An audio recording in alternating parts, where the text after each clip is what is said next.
Hey Canucks fans, welcome to Clay's Canucks commentary for Sunday, March the 3rd. I'm Clay Emo, I'm at Canuck Clay on Twitter. I'm at Clayton Emo on Instagram. I'm the founder of the GLCPC, the Good Looking Canucks Positivity Club, and this is my Canucks take, all in one take. It is game day. The Vancouver Canucks take on the Vegas Golden Knights in Vegas at 1 o'clock our time. And yes, a rare matinee game. The Canucks have only played 4 of these this season. They are 2-1-1 in these, so decent success, 5 points out of a possible 8.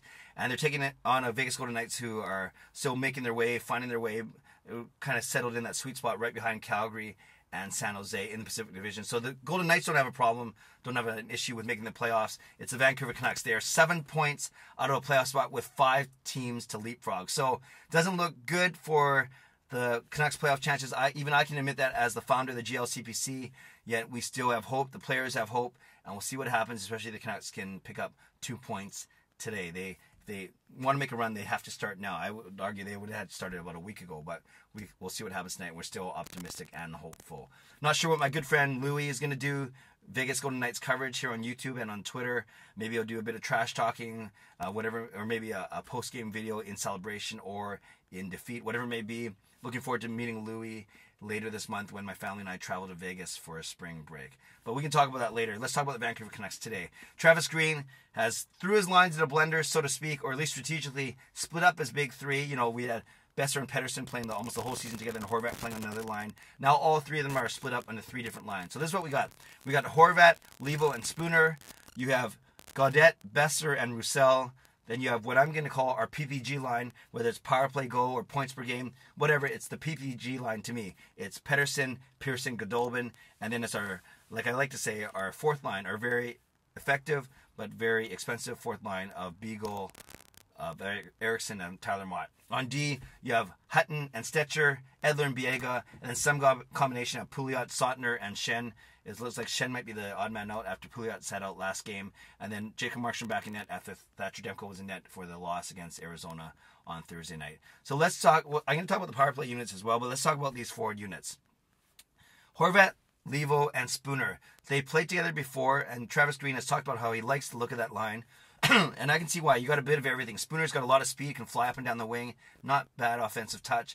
You have Horvat, who obviously drives the play of that line with carrying the puck or making plays. And you have Josh Levo, who's able to get in the corners with his bigger body. He's got good hands, and he's got a heavy shot, especially from the slot or from the face-off dot. So a good mix on that line. Then our second line, so to speak, of Gaudette, Besser, and Roussel. Gaudette, Besser, you put together the 2 college guys. They didn't go to the same college, of course, but I like the look of that. You know, Gaudette's had a pretty strong season in limited action. Besser's been up and down, as we talked about, and Roussel has been our unsung hero, and Roussel will play the heavy on that line. And then on the third line, our PPG line, Pearson and Pettersson. I like the chemistry, albeit in only a couple games that I've seen so far. Pearson's very smart. Travis Green has talked about how quickly Pearson has picked up the systems, both on all 3 aspects of the game. Even strength, power play, and penalty kill if he gets on that as well. So a very smart player. I do, as I've talked about, I hope he has a bit of a resurgence here in Vancouver with his career. So Pearson and Pettersson together, and Godolphin, who's played very well the last two weeks, as we know, getting a lot more confidence, getting a lot more daring with his forays in the offensive zone without sacrificing defensive play and hard back checking and so on and so forth. And Godolphin has played with Pettersson off and on this season. So I like that.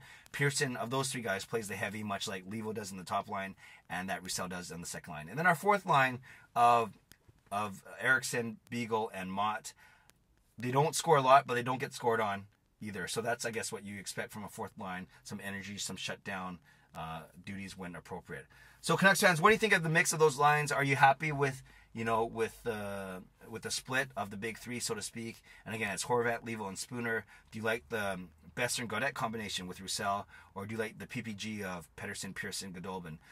Leave a comment below. Which line do you think will be most effective? And who knows, maybe Travis Green goes away from those lines as early as the end of the first period. We shall see. And then we do know that he does like to load up the big 3 for an offensive zone face-off near the end of a period. So that might be once per period or once or twice per period, maybe 3 or 4 times a game, where it is indeed Pettersson, Horvat, and Besser all together. Sometimes results in a goal, not always, of course, but at least it's a different look. And especially if they kind of go down to 3 lines, or they're looking for a goal, it could give a jolt for, at least a temporary jolt for the team. Power play. Struggled all year. Travis Green has admitted it.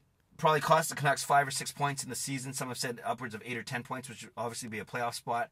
So completely jumbled out the power play units as well. Made 2 more equal strength units. Not even strength, but equal strength. And Travis Green has talked about the desire to create some healthy competition between these units. Then it's not so much a first unit and second unit. Maybe they go equal time as opposed to 75-25. But whatever it may be, this is at least how they're going to start the game. On power play 1, it is PPG plus Levo. So it's Pettersson, Pearson, Goodobin, Levo with Alex Edler on the back end. And power play 2 would be Horvat, Besser, Gaudette, Spooner, and one of either Hutton or Stetcher.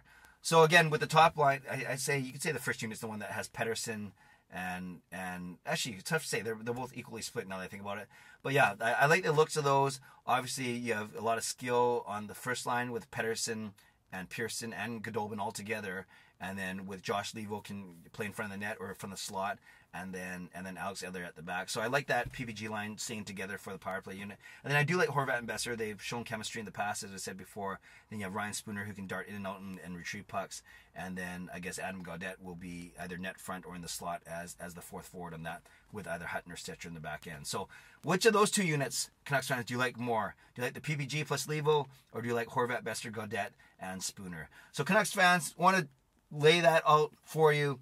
All the new lines up front, both even strength and the power play. Do you think it's going to make a difference against a very speedy, very tenacious, and a very strong, and a very much, the Vegas Golden Knights are hitting their stride at the proper time after a slow start to the season. They played very well. Still not making up a lot of ground on Calgary and San Jose, but still finding their game as they head into the playoffs.